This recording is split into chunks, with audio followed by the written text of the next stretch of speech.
रसूलुल्लाह सल्लल्लाहु अलैहि वसल्लम की वफात के कुछ ही अरसे बाद ऑलमोस्ट पूरे अरब ने पहले खलीफा अबू बकर रज़ियल्लाहु अन्हु के खिलाफ बगावत का ऐलान कर दिया। इस्लाम सिर्फ अरब का नहीं बल्कि एक ग्लोबल रिलीजन बनने की तरफ जा रहा है और मुसलमान दुनिया की सबसे बड़ी सुपर पावर बनने वाले हैं। रसूलुल्लाह सल्लल्लाहु अलैहि वसल्लम बार बार उन सख्त हालात में भी फरमाते थे कि एक दिन हम रोमन और पर्शियन एम्पायर को फतह करेंगे।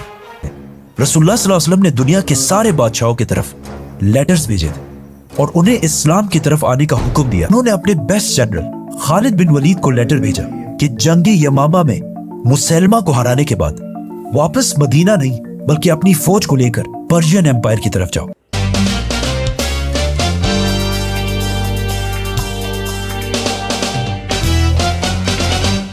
Hello friends, welcome back to my YouTube channel. This side Amir Yadav, this side अमीर हमदा। आज मैं आपके लिए एक स्टूडियो वीडियो लेके आया जो काफ़ी कमाल की है, जो कि उस्तानी चैनल के बाद अपलोड की गई है।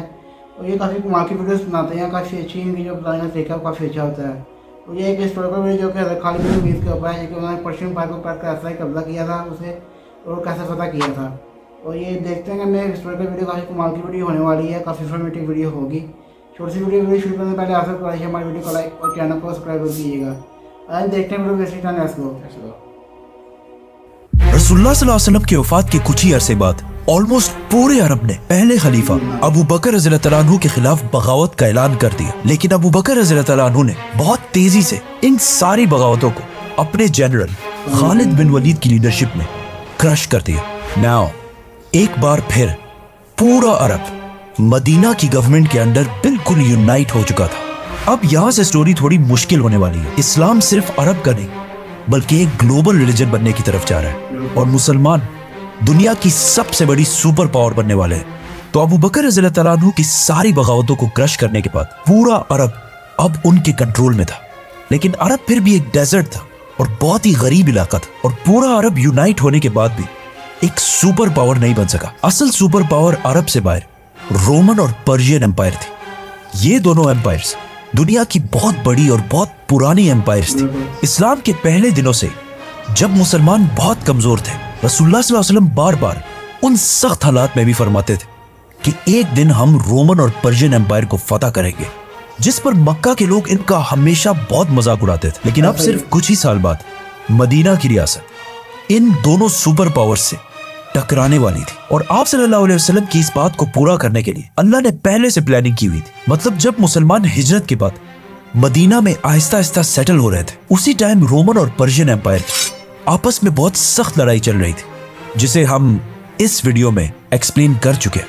इन दोनों एम्पायर्स की आपस में इतनी सख्त लड़ाई हुई थी कि अब ये दोनों एम्पायर्स पहले जैसी स्ट्रांग नहीं रही थी और आपस में लड़ लड़कर दोनों सुपर पावर्स बहुत कमजोर हो चुकी, जिसकी वजह से ये मुसलमानों के पास बेस्ट टाइम था कि इन दोनों सुपर पावर्स को वंस एंड फॉर ऑल खत्म कर दिया जाए, क्योंकि ये दोनों एम्पायर्स इस्लाम के लिए सबसे बड़ा खतरा थे। फॉर एग्जाम्पल रोमन एम्पायर के बादशाह हेराक्लियस, उन्होंने जंगी मुता और जंगी तबूक में मुसलमानों को खत्म करने की कोशिश भी की, लेकिन फिर भी अबू बकर रज़ियल्लाहु अन्हु ने पहला हमला रोमन एम्पायर पर नहीं बल्कि पर्शियन एम्पायर पर किया।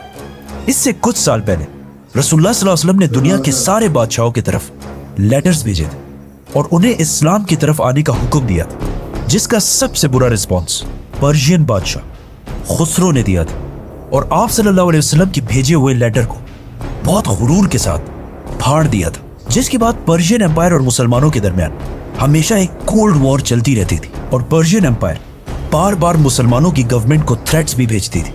लेकिन आप सल्लल्लाहु अलैहि वसल्लम के लेटर को फाड़ने के बाद उसी पर्शियन बादशाह खुसरो के बेटे ने उसे कत्ल करके खुद पूरे ईरान का बादशाह बन गया। लेकिन कुछ ही अरसे बाद उस बेटे के आर्मी चीफ ने उसे तख्त से हटा दिया और खुद बादशाह बन गया। फिर बाकियों ने मिलकर उसे भी तख्त से हटा दिया और एक औरत को मलका बनाया। फिर उसे भी हटा दिया गया और उसकी जगह किसी दूसरे को लाया गया। फिर उसे भी हटा दिया गया। मतलब बिल्कुल थोड़े से अरसे में ईरान के 10 बादशाह बदले गए। इस सब की वजह से ईरान की गवर्नमेंट बाकी दोनों के मुकाबले में बहुत कमजोर हो चुकी थी। जिस तरह अगर आज हमारे मुल्क को देखा जाए तो पिछले कुछ ही सालों में पाकिस्तान में 7-8 प्राइम मिनिस्टर्स को थोड़े थोड़े अरसे के बाद बदला किया है और in the same time India और बांग्लादेश में एक ही लीडर रहा है, जिसकी वजह से पाकिस्तान इन दोनों कंट्रीज से बहुत पीछे रह चुका है। उसी तरह पर्शियन एम्पायर भी अपने लीडर्स के बार बार चेंज होने की वजह से बहुत कमजोर हो चुका था और इस बात का मुसलमानों के लीडर अबू बकर रज़ियल्लाहु तआला अन्हु को बहुत अच्छी तरह पता था। इसीलिए बगैर कोई टाइम वेस्ट किए उन्होंने 2 बड़े फैसले किए कि पर्शियन एम्पायर पर हमला करने वाली फौज में सिर्फ और सिर्फ वो मुसलमान होंगे जो खुद इस जिहाद के लिए वॉलंटियर करें और जो ना लड़ना चाहें वो ना लड़े। दूसरा फैसला ये कि उन्होंने अपने बेस्ट जनरल खालिद बिन वलीद को लेटर भेजा कि जंगे यमामा में मुसलमा को हराने के बाद वापस मदीना नहीं बल्कि अपनी फौज को लेकर पर्शियन एम्पायर की तरफ जाओ। तो खालिद बिन वलीद 18,000 मुसलमानों को लेकर पर्शियन एम्पायर ईरान की तरफ रवाना हुए।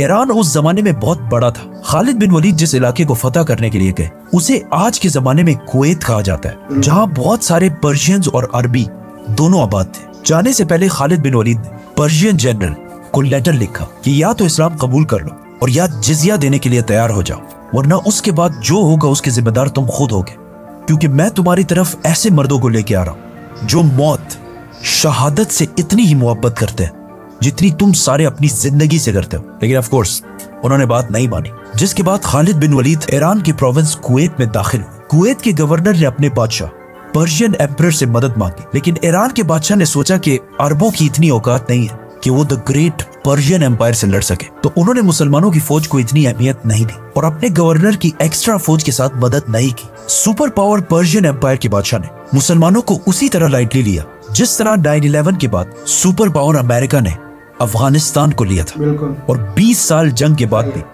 बहुत बुरी तरह हार गए थे। ईरान कोई छोटी सी एम्पायर नहीं थी, बल्कि पिछले हजारों साल से दुनिया की सबसे बड़ी सुपर पावर्स में से एक थी, जिसकी लड़ाई हमेशा वेस्ट में रोमन एम्पायर्स के साथ होती रहती थी। और अरब की पिछले हजारों साल से कभी भी इतनी हिम्मत नहीं हुई थी कि वो पर्शियन एम्पायर के सामने सर उठा सके, क्योंकि इस्लाम से पहले अरब कभी यूनाइट हुआ ही नहीं था। ईरान के बादशाह की इस गलती से मुसलमानों को बहुत ज्यादा फायदा हुआ और 18,000 मुसलमान फुल स्पीड कुवैत के पहले शहर कजीमा की तरफ रवाना हुए। ये देखकर कुवैत का गवर्नर भी अपनी 30 या 40,000 की फौज लेकर उसी शहर की तरफ रवाना हुआ जहां मुसलमान जा रहे थे। लेकिन जैसे ही उनकी सारी फौज वहां पहुंची, उन्होंने देखा कि मुसलमान इस सिटी नहीं बल्कि एक दूसरी सिटी हुफैर पहुंच चुके हैं। तो कुवैत का गवर्नर भी वापस उसी सिटी की तरफ जाने लगा। जैसे ही उनकी फौज वापस हुफैर पहुंची, खालिद बिन वलीद मुसलमानों को लेकर वापस पहली सिटी कजीमा की तरफ चले गए और वहां पहुंचकर सारे आराम करने लगे।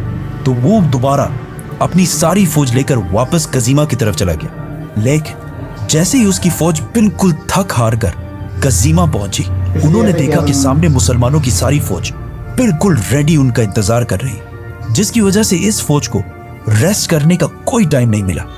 ये सब खालिद बिन वलीद की जबरदस्त प्लानिंग थी कि पर्शियन फौज को जंग से पहले ही इतना थका दिया जाए कि वो जंग के दिन लड़ने के काबिल ही ना रहे। नाउ मुसलमानों की फौज और पर्शियन एम्पायर की फौज में बहुत बड़ा डिफरेंस था, क्योंकि पर्शियन एम्पायर एक सुपर पावर थी और उनकी आर्मी को दुनिया की बेस्ट आर्मी समझा जाता था। लेकिन इतनी प्रोफेशनल फौज होने की वजह से इनका बॉडी आर्मर और सामान हमेशा बहुत ज्यादा और बहुत भारी होता था, जिसकी वजह से उनकी फौज को एक जगह से दूसरे जगह जाने में बहुत मुश्किल होती, जिसके मुकाबले में अरब फौज कोई फौज नहीं बल्कि बस आम मुसलमान थे और इनका आर्मर और सामान बहुत सिंपल और हल्का होता था, जिसकी वजह से इनकी स्पीड बाकी फौजों से बहुत तेज होती थी।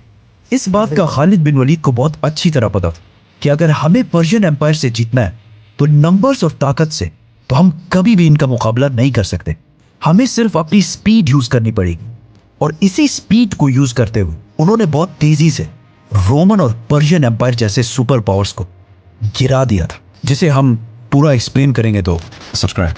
आखिर पर्शियन फौज और मुसलमानों की फौज तारीख में पहली दफा आमने सामने हुई। सबसे पहले ईरान के जनरल अपनी फौज से आगे बढ़े और मुसलमानों के जनरल खालिद बिन वलीद को अकेले लड़ने का चैलेंज दिया, जिस पर पर्शिया की आर्मी जोर जोर से नारे लगाने लगी। लेकिन उन सारों ने देखा कि मुसलमानों की फौज से ऑलमोस्ट 7 फुट का आदमी तलवार लेकर उनकी तरफ बढ़ रहा है, क्योंकि बॉडी के लिहाज से खालिद बिन वलीद को हजरत उमर का ट्विन समझा जाता है। मतलब कहा जाता है कि जब वो घोड़े पर बैठते थे तो उनके पैर ऑलमोस्ट जमीन को टच कर रहे होते और हजारों लोगों के क्राउड में अपनी हाइट की वजह से आसानी से दिख जाते थे। खालिद बिन वलीद रज़ियल्लाहु ताला उस पर्शियन जनरल से लड़ने गए लेकिन पर्शियन फौज से अचानक 2 लोग आकर अपने जनरल के साथ मिल गए। लेकिन फिर भी खालिद बिन वलीद ने सिर्फ एक और मुसलमान की मदद के साथ इन तीनों को खत्म कर दिया और इसी के साथ दोनों फौजों ने हमला कर दिया। पहले जंग थोड़ी सख्त हुई, लेकिन पर्शियन आर्मी बगैर किसी जनरल के लड़ रही और सामने मुसलमान इंसानों की तारीख के सबसे बड़े जनरल्स में से एक खालिद बिन वलीद की लीडरशिप में लड़ रहे थे, जिसके बाद मुसलमानों ने उन्हें क्रश कर दिया और ये सारा इलाका फतह कर लिया।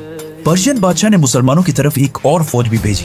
खालिद बिन वलीद और मुसलमानों ने उन्हें भी खत्म कर दिया और इस तरह ईरान का बहुत इंपॉर्टेंट प्रोविंस कुवैत अबू बकर रज़ियल्लाहु अन्हु के कंट्रोल में आया और पहली बार इस्लाम अरब से निकलकर एक ग्लोबल रिलीजन की तरफ जाने लगा।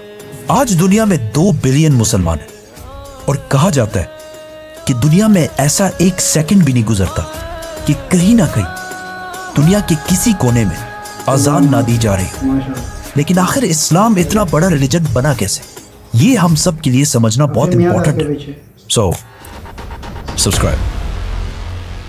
तो गाइस ये थी आज की वीडियो। आपको ये वीडियो पसंद आई? मुझे तो काफ़ी इसमें इंफॉर्मेटिव वीडियो लगी है, काफ़ी हिस्टोरिकल वीडियो है। इसके अंदर खालिद बिन वलीद के बारे में बताया गया कि उन्होंने पर्शियन पर कैसे कबूल पाया, कैसे फतह किया और ये काफ़ी मुश्किल था, लेकिन उन्होंने दिमाग की बदौलत उन्होंने ये सब कुछ कर दिखाया। और पहले वो दूसरे शहर से फिर वापस आता है, फिर शहर जाते हैं, फिर दूसरे शहर में वापस आते हैं। ऐसे उन्होंने उसकी फौज को दिखा दिया था और वो लड़ने का नहीं रहे थे। इस वजह से उन्होंने दिमाग का इस्तेमाल किया और अपनी स्पीड का, तो वो इस वजह से वो फतह कर पाए। कमाल की मुझे वीडियो लगी है, काफ़ी इन्फॉर्मेशन इसके अंदर जो मैंने था वो भी पता चल चुका है और काफ़ी कमाल के लिए वीडियो बनाते हैं। ये जो कोई चैनल उनका काफ़ी कमाल के वीडियो अपलोड करते हैं और ये मुझे काफ़ी अच्छी लगती है। काफ़ी अच्छा है उनका और मैंने पहले काफ़ी कई वीडियो देखी है, काफ़ी पे रेफरेंस भी की है और काफ़ी कमाल की वीडियो थी। ये भी कमाल काफ़ी इन्फॉर्मेशन है इनके अंदर, मुझे तो काफ़ी मौके लगी है, काफ़ी इन्फॉर्मेशन मिलती है वीडियो से। तो काफ़ी अच्छी वीडियो बनाते हैं, काफ़ी अच्छी वीडियो एडिटिंग भी करते हैं। जो इसमें जो सीन बताए जाते हैं काफ़ी रियल लगता है और ये काफ़ी कमाल की वीडियोस बनाते हैं। मुझे काफ़ी पसंद है इनकी वीडियोस। तो गाइस ये थी आज की वीडियो। आई होप आपको ये वीडियो पसंद आई होगी, मुझे काफ़ी इन्फॉर्मेटिव लगी। इसमें अगर आपको ये वीडियो पसंद आई तो हमारे वीडियो को लाइक और चैनल को सब्सक्राइब कीजिए ताकि हमारे आने वाली वीडियोस की अपडेट आप तक पहुँच सके। मिलते हैं आपसे अगले, तब तक अल्लाह हाफ़िज़।